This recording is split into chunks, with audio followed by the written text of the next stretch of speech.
The following talk was given at the Insight Meditation Center in Redwood City, California. Please visit our website at audiodharma.org.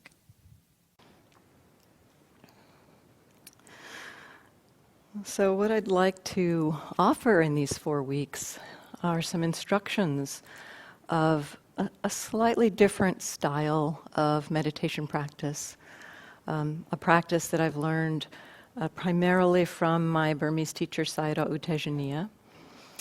The practice is a form of open awareness, of receptive awareness, sometimes called choiceless awareness. I like receptive awareness as a kind of a name because, as I discovered in my own practice, exploring this kind of receptivity, I began to realize that while I wasn't choosing what to pay attention to, some part of my mind was choosing what to pay attention to. And so choiceless didn't quite seem like the right name for it. So we'd like to explore this practice of open receptive awareness with you over these next 4 weeks. Usually I teach this style of practice on retreat. And I haven't so much tried teaching it in a weekly format like this, so this is a little bit of an experiment for me to explore offering it in this form. So we'll see how it goes. So all meditation practices serve some kind of purpose. Sometimes that purpose is to calm the mind down, to tranquilize the mind. Sometimes that purpose is to just begin to understand what is happening in our being, to begin to understand what our human experience is, how it works, why we struggle. And I would say that roughly, we could say mindfulness practices are the set of practices that explore the what of our experience. What's going on? How's it happening? And the concentration practices are kind of a tool to settle the mind, to tranquilize the mind. And then once the mind is settled or tranquil, one can do many things with it. One can simply continue to cultivate that concentration, or one could kind of shift into a mindfulness practice at that point. And so often in our tradition, in this Burmese Theravada tradition, or the Theravada tradition that we explore here, there's a form of settling the mind or concentrating the mind that's taught before we open to the full range of our human experience. Often we're taught to attend to the breath for a while, and then as the mind settles down in attending to the breath, we begin to open up and explore the fuller range of our human experience. And so we move kind of from a settling and concentration practice to a mindfulness practice. The practice that I learned from Sayadaw U Tejaniya as an open awareness practice begins not with settling the mind on one particular experience, but with exploring what does it mean to open to our human experience right from the beginning. What is that? How might that work? And how can we explore our human experience? Sometimes I call this style of practice Your Mind 101. Because as you turn and start watching your experience, you really get to know what your mind is up to. You get to understand what's going on in there. And the learning, we could say that for mindfulness practice, the learning about what is happening in our minds is part of the purpose of meditation. That we learn about what's going on in our hearts, in our minds, to serve us to understand how we can move away from habits and patterns and familiar conditioning that tends to repeat patterns of struggle and suffering in our lives. and how to begin to shift towards choices that allow us to make make different decisions, let's say, make the decisions of refraining from a habitual action, for instance, maybe refraining from, if we have enough mindfulness in our experience, we might be able to refrain from blurting out a reaction out of habit and saying something that we might regret later. And so mindfulness helps us to understand our minds, and I sometimes think of it as lowering the horizon of the subconscious in our mind, so that we can begin to see some of the things that motivate us, some of the intentions that have us taking actions that sometimes we regret. So the practice of mindfulness supports this understanding and begins to create the condition for more choice in our lives. And as I said, there's many different styles of meditation practice. This is just one. This is just one of many forms. I have found this style to be particularly helpful in my own practice, which is why I would like to offer it. But in no way in teaching this do I want to imply that the other meditation practices are not useful. Because I myself have studied and practiced in many, many different forms, many different styles of meditation. And I've found value and benefit in all of them. And as I grow in my understanding of the tools of meditation, I'm finding that there are ways in which some aspects of one practice can be used then to support some aspects of another practice. So we can begin to use the tools from one to support the other. So for these 4 weeks, I am going to be pretty steadily discussing this particular form of meditation practice, which is not a directed attention at all.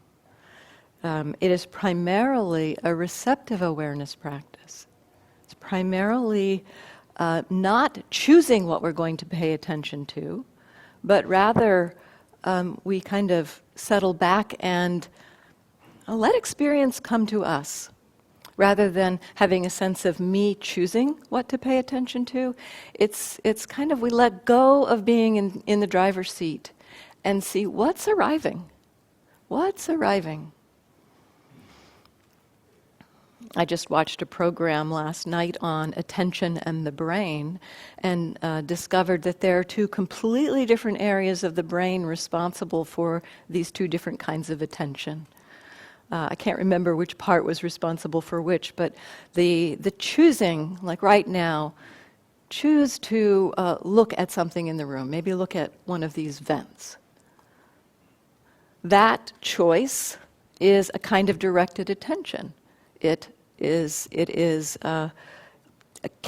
controlled by a certain part of the brain. But then as we're sitting here, maybe we are looking at that, maybe the sound of the train goes by and suddenly we are listening to the train already.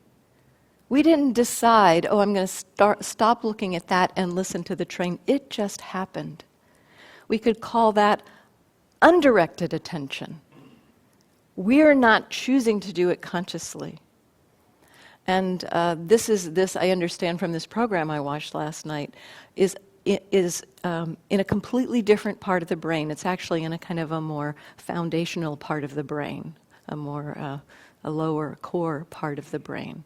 I think it's a part of the brain that's designed to take care of us. It's designed to recognize there's information that we need to know, coming in, pay attention, that kind of thing. So this is what we're interested in exploring with this style of practice. Rather than picking something to pay attention to, we're interested in exploring a receptive awareness. So this style of practice that I'm offering from Sayadaw U Tejaniya has, it's really a very simple practice to describe in a way. I can describe it in a few sentences, and then I'm going to spend about 30 minutes telling you what it means. So it's simple to describe, and yet it's helpful to have the context of what that means. And so the basic practice is we relax,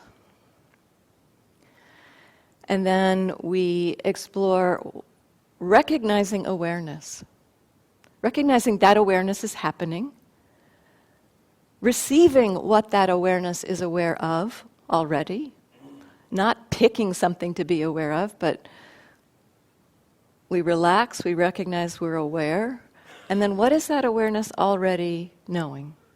So having this stance of receiving, settling back and seeing what comes to us. So relaxing, recognizing the awareness, receiving experience, and then the fourth part is from time to time we check in, how are we with what is happening? So there, what we're noticing, what our attention is drawn to, we could call that the what of our experience. That what of our experience is going to be our human experience. It's going to be sights and sounds and smells and tastes and touch and thoughts and emotions and moods, things going on in our mind states. It's going to be the whole range of our human experience, that what. And yet, as the experience unfolds, as we go through our lives, as we receive experience, we have relationship to that experience. We like some things, we don't like some things, we have opinions about things, we have agendas about things, some things we get disconnected from. So we have different relationships with the different experiences. And often those relationships are subconscious. We're not so consciously aware of those relationships. And so that's another piece of this practice. We check in with, we know what's going on, perhaps, by receiving, and then from time to time we also kind of actively check, and how am I with that? What's my relationship to that? So those are the instructions. And now I'm going to say something about each of those four pieces, because it's helpful to set some context here for this.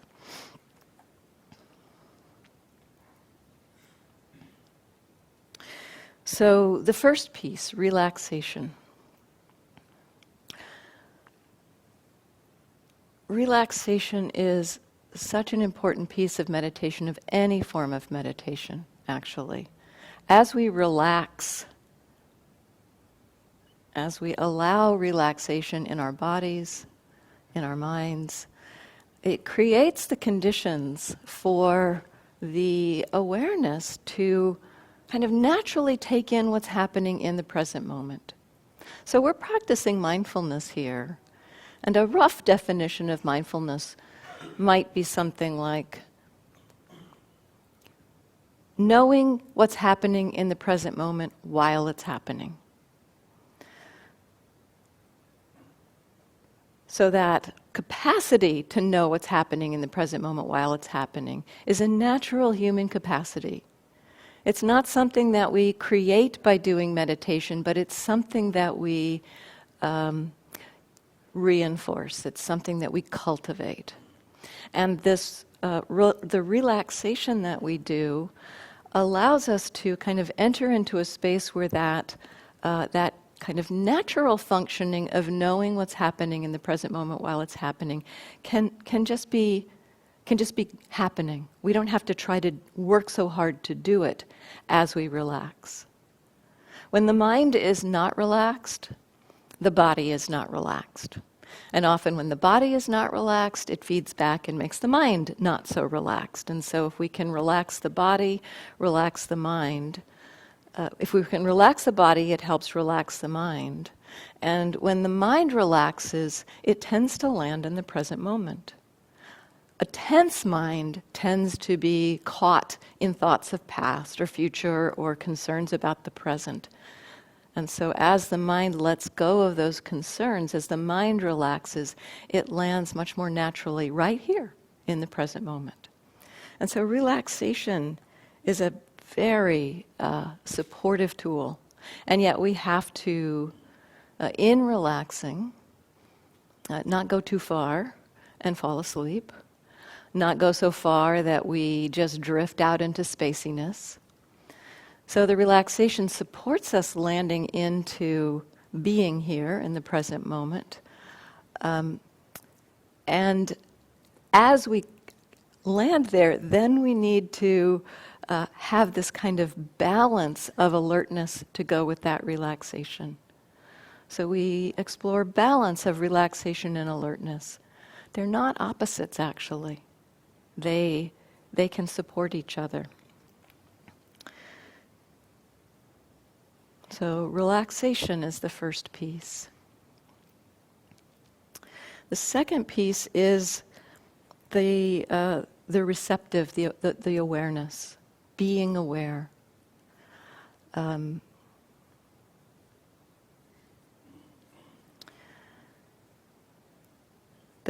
The basic tool, and I'm going to talk about this being aware through exploring the three factors of meditation that the Buddha talks about. He talks about mindfulness, effort, and concentration. And so I want to talk about how those three pieces come together in this receptive awareness practice that we're going to be exploring. The basic tool is awareness, mindfulness. Mindfulness, awareness of what's happening while it's happening. Right now, do you know that you're aware? Notice, do you know that you're aware? The answer, if you're listening, is probably yes, you know that you're aware. But you may not be quite so sure actually what that means. It might be a little mysterious. It's like, yeah, I know I'm aware, but how do I know I'm aware? Well, I know I'm aware because I'm seeing things, but there may not necessarily be a clear recognition of awareness itself. And yet there is some way in which you know that you are aware. This is the first piece of the exploration of mindfulness in this practice. We actually orient to recognizing that we are aware.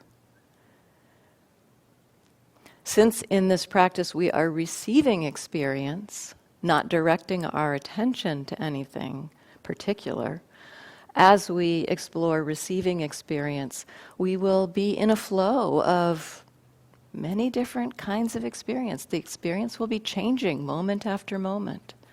And so sometimes we need something to help us recognize, well, am I actually mindful or not?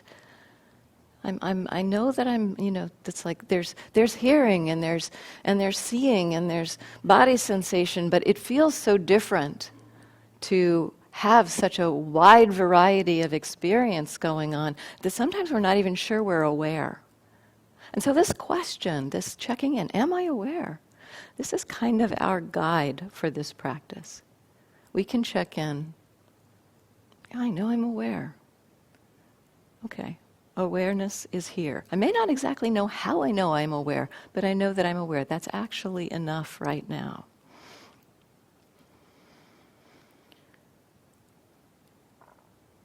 And then, what are you aware of?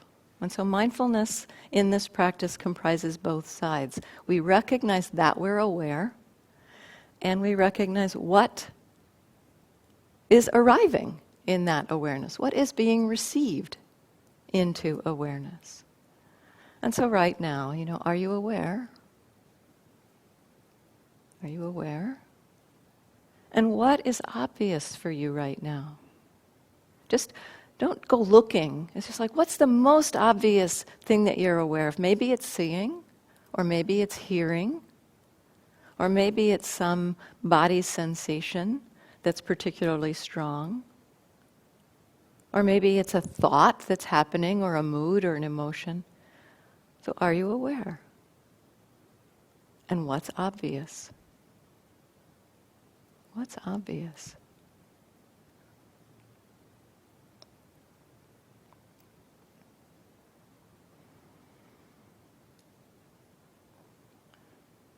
again, this receptive style of awareness. We are taking in the entirety of our human experience. And so as we relax and settle in, and sometimes here I use the word receive experience. Receive experience. As we receive experience, it may be for a few moments, it may be a body sensation or a sound now. Maybe another body sensation, or now seeing. Relax. Are you aware? What aspect of human experience is most obvious in this moment? And how about in this moment? And how about in this moment? And now? And now?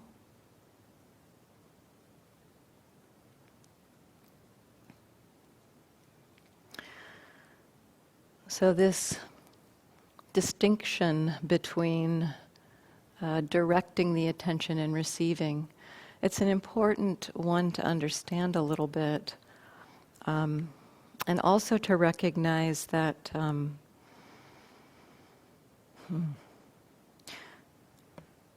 when I first started practicing mindfulness, I thought that if I was picking what I was going to be paying attention to, like the breath, if I was picking it, then I was being mindful. That essentially choosing what to pay attention to, I thought that's what mindfulness was. And then as I began to learn this style of practice, I realized mindfulness and that directing of the attention are two different things in the mind. They're two different functions. They're two different things the mind can do. We can choose to pay attention to something, and we can know it's happening in the present moment. We can know what's happening in the present moment. They're different flavors of the functioning of the mind. And I can describe to you how they're different through something we do every day in our or many of us do every day is to drive. And when we get in the car and we drive, we're driving down the road and often are not mindful. We are lost in thought. And yet, the factor of attention is working to navigate the road, even as we are not mindful. So something is paying attention to the road and noticing if somebody cuts in front of you quickly. There's a process at work of attention. But our mind is not on that process all the time. In fact, we can be in some elaborate story, completely lost, and arrive at our destination and then realize, wow, I don't remember that drive. A little scary sometimes. So attention is that capacity of our mind to direct and, take in experience and do something with it. We can do that consciously, like by choosing to look at something or choosing to hear something, or it can happen kind of automatically. So attention, I sometimes say attention is kind of like the breath, in a way. We can choose to breathe in and choose to breathe out. So we can direct the breath in that way. Or we can forget about the breath altogether and the breath will breathe by itself. And so attention is kind of like that. It is amenable to our conscious control, and it also will do its thing, whether or not we are directing it.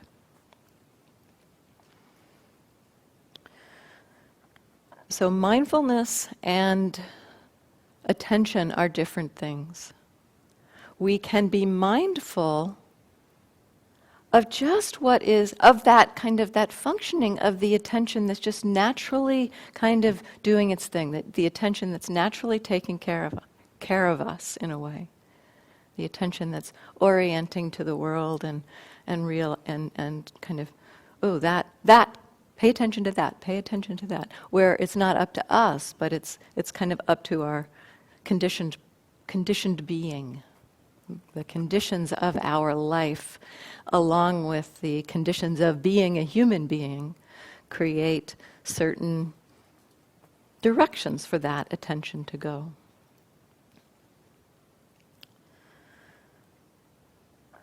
We can be mindful either when we direct the attention or when the attention directs itself.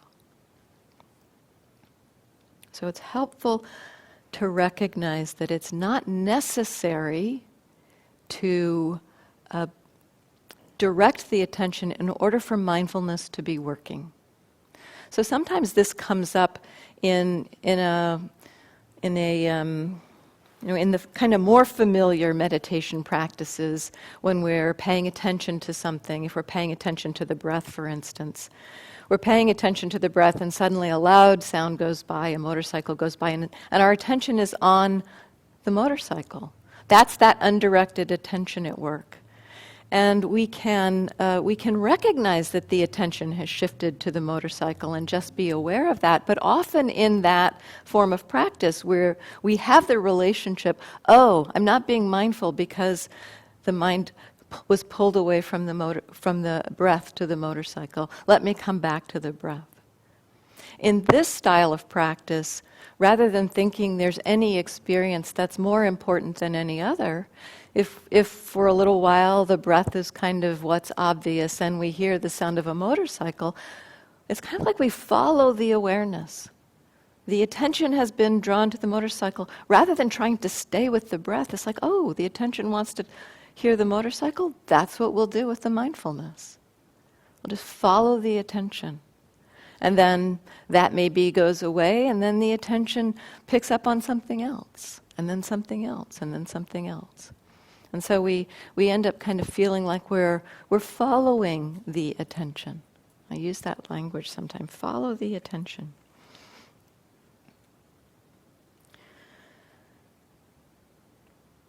As we cultivate this receptive awareness, a way that relaxation comes into this is in how we make effort. So the second piece, or the second factor of mindfulness that the Buddha talked about, mindfulness, effort, and concentration, the three tools of meditation that are found in the Eightfold Path.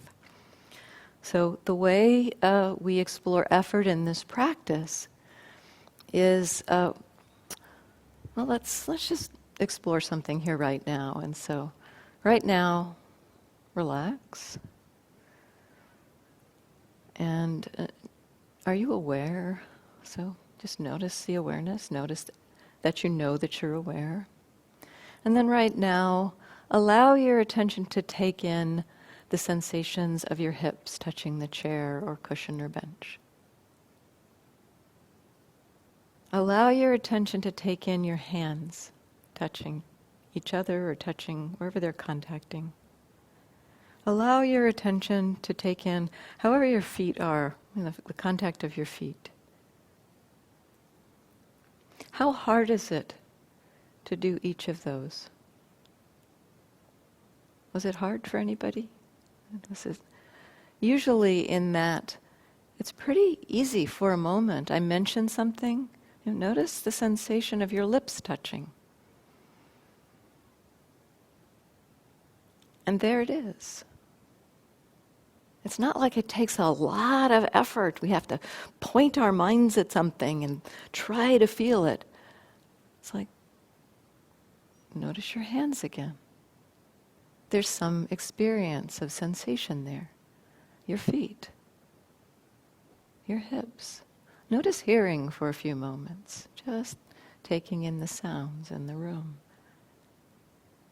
It's not very hard to be mindful for a moment, to be aware of what's happening in the present moment while it's happening for a split second, or even a couple split seconds, for a few moments, Not too hard to know that. What is more challenging is doing that continuously. And that's what we're asked to do in meditation, is keep remembering to be mindful. Keep remembering that. And what we often do with that, realizing we have to keep remembering, it's almost like we sit down at the beginning of a period of meditation and we think, I'm going to try to be mindful now. I'm going to pay attention for the next 30 minutes. I'm going to try to be mindful. And it's kind of like we try to pick up the effort we need to be mindful for the whole 30 minutes. Right in that first few moments of meditation, it's like going to be mindful. And so there's a kind of a bearing in, or a kind of a trying to connect, a trying to be with. And what I'd like to propose, especially for this style of, actually for any style of practice, that another way of approaching this would be, rather than trying to be mindful for a long time, just make enough effort to be mindful for a second, a half a second. What's happening now? Can you be aware now? And then do it again, and again, and again, and again. No need to make heavy effort in any moment, just the need to remember. And then do it again. A light touch, moment after moment after moment after moment. I talked about this relaxing and receiving and this light touch of effort on Sunday morning. I don't know if some of you were here on Sunday, but I also on Sunday gave an analogy about this light touch of effort that I think is helpful to convey the sense of this. And it's an analogy of riding a scooter, and not a motor scooter, but one of those kick scooters that the kids ride, those little razor scooters.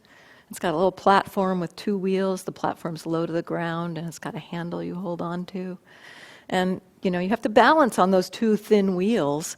And in order to balance, you need some momentum. You can't just stand on it. Usually, you can't just stand on it. You'll fall over if you're not moving. And so you need to get some momentum going. And to do that, you tap your foot down on the ground. Tap, tap, tap. You make kind of a number of light taps, and you get going. The momentum gets going. And then you can ride for a little ways.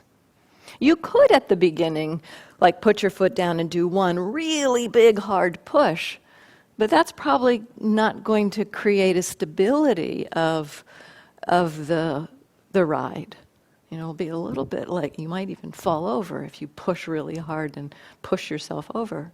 So it's more helpful to do these light taps, tap, tap, tap, tap, tap. And then you get some momentum, you get the sense of what it means to ride the scooter, what that momentum feels like, and you get a sense of what it feels like as the scooter gets a little wobbly, and then you put your foot down again and tap some more. So the kind of effort we make in meditation is kind of like that. In a moment, you notice your mindfulness. Oh, I'm aware of what? And then that's just enough to know this moment. And then the next moment is like another light tap. You notice another moment and another light tap, just moment after moment. And in this practice, the light taps initially may be the use of just little reminder questions. Am I aware? Of what? Am I aware of what? I'll talk a little bit more about those questions in a minute. And so the questions are just a little like light taps. And as we do that, a little bit of momentum of mindfulness starts to build. We kind of can begin to ride the mindfulness a little bit. We begin to get familiar with when the feeling of mindfulness gets a little wobbly, and remind ourselves again. So this is the kind of effort that we make here. It's a light touch, moment after moment after moment. This is really the work of our practice, and it's a little bit of like an art form in a way. How to apply that effort, how to just gently connect, gently reminding ourselves. So the questions, am I aware? The question is not meant to be answered with thoughts. It's not meant to be thought about. The question is kind of just meant to orient the mind to curiosity of what's happening now in the present moment. And so the question, am I aware, is meant to just make you curious about, do I know that I'm aware? It begins to make us curious about the awareness itself.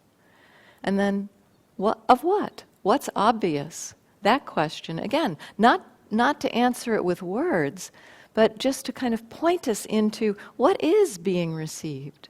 What is here in this moment? These questions aren't a necessary part of this practice. And yet they can be helpful as a way to orient you to some connection with the present moment. This, as I said earlier, this practice, we lose the kind of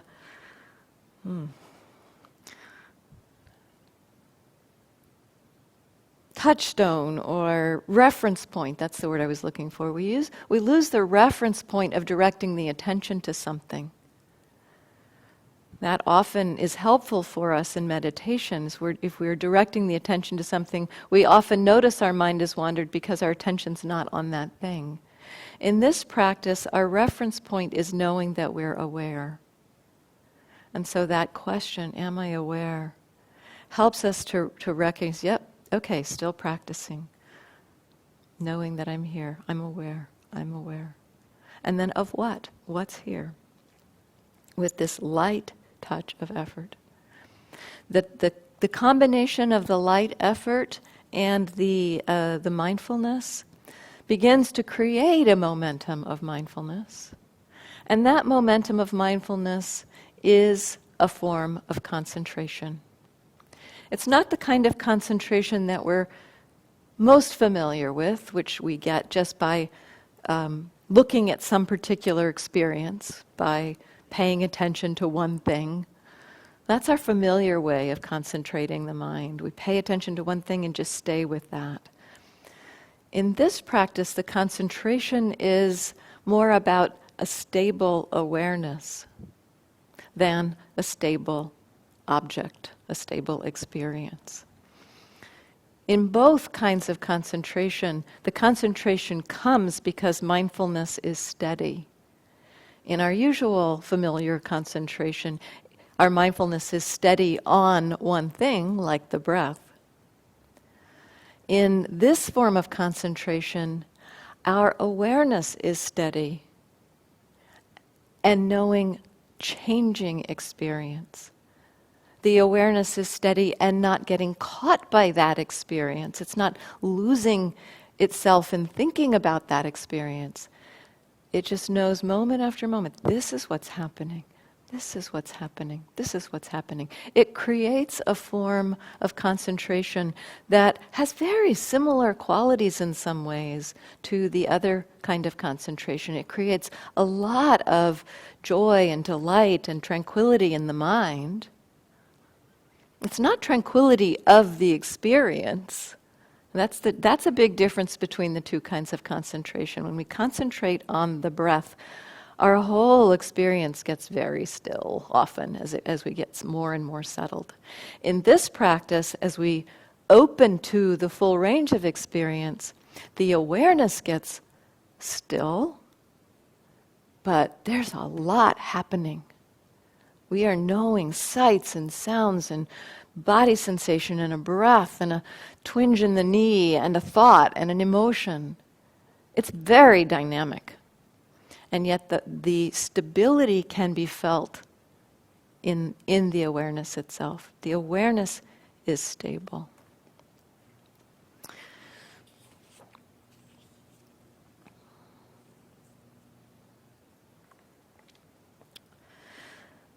So simply noticing what is happening in our experience, relaxing, receiving experience, knowing this is what's happening, this is what's happening, this is what's happening. Not quite enough to help to kind of uncover habits, patterns, ways that our mind gets caught in struggle and reactivity. To do that, we have to, because often those things are below our kind of conscious field of attention. And so we can be paying attention to something. We can be knowing, yep, there's pain in my knee. Yep, I know that. Unpleasant. That's boy, does that really hurt. Boy, I hate that.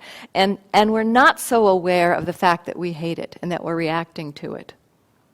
And so we need to begin to uncover the layers of reactivity in our mind, our relationship to experience. And that's actually beginning to uncover our relationship to experience is one of the real strengths of this particular practice.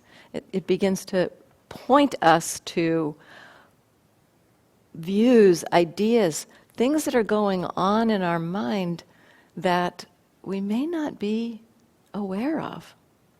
Things that are guiding our choices, having us respond and react to the world without our consciously knowing it's happening. And so what we do from time to time in this practice is consciously check in, okay, this is what's happening in the present moment. How am I with that? Hearing this sound is happening in the present moment. And frustration, I'm frustrated by that sound.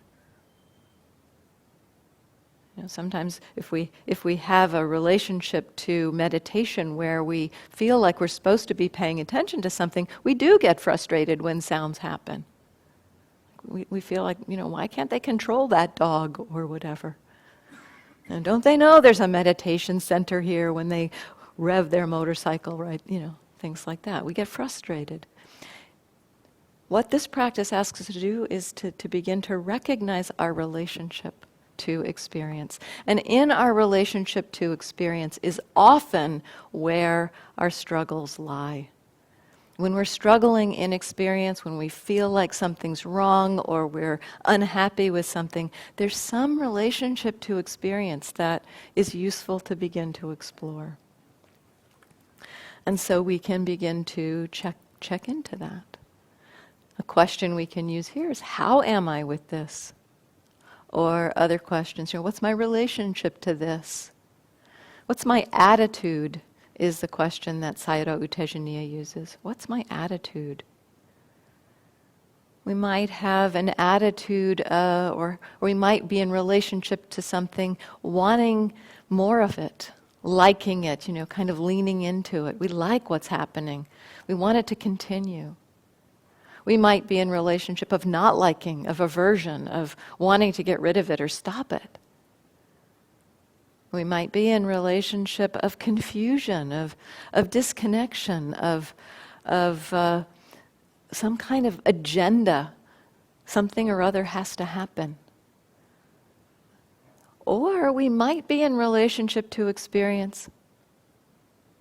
This is okay. This is no problem.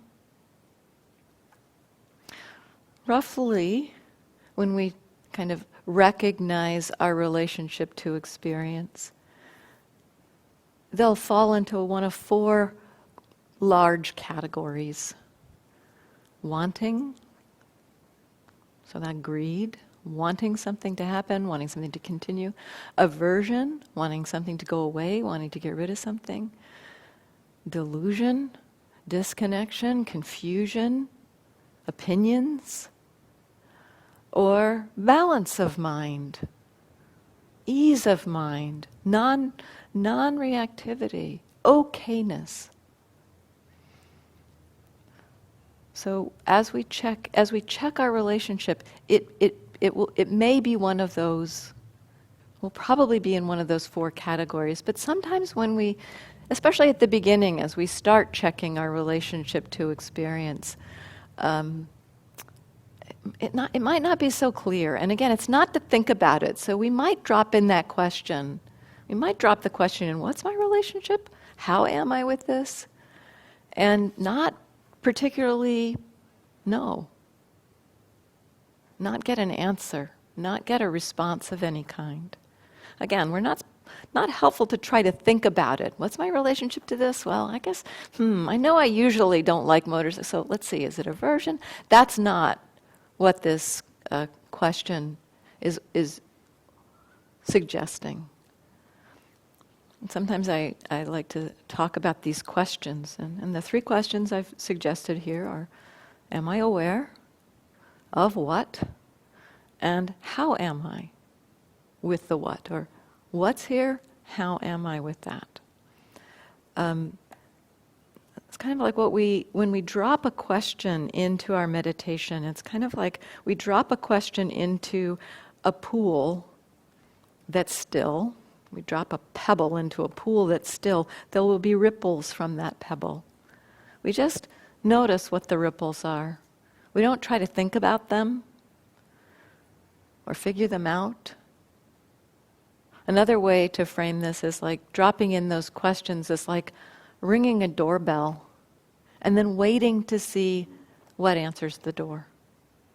You're not trying to figure out what's on the other side of that door. You're just ringing the doorbell and seeing what answers. Sometimes nothing particular obvious answers. That's okay. Just go back at that point to, am I aware of what? If we notice some kind of attitude, some kind of relationship to experience, often the question there is, and then what do I do? I've noticed that there's this uncomfortable sensation in my knee and that I really don't like it. I hate it, in fact. What do I do with that?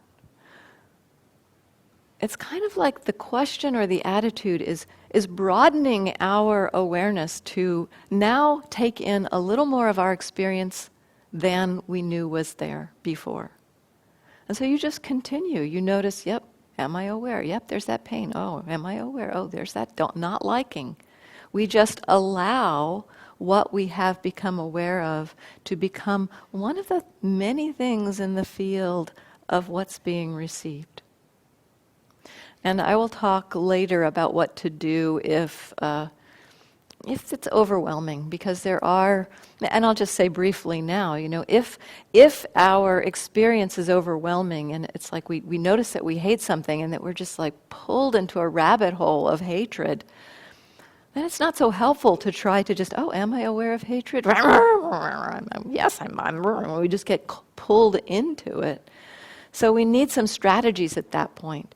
Useful to use any strategy you can at that point. Familiar tools, familiar meditation techniques that you know, to ground yourself in the present moment so you're not pulled away. So, am I aware of what? And what's my attitude from time to time? So, let's try it. Stand up and stretch maybe for a couple minutes because you've been sitting for a little while. So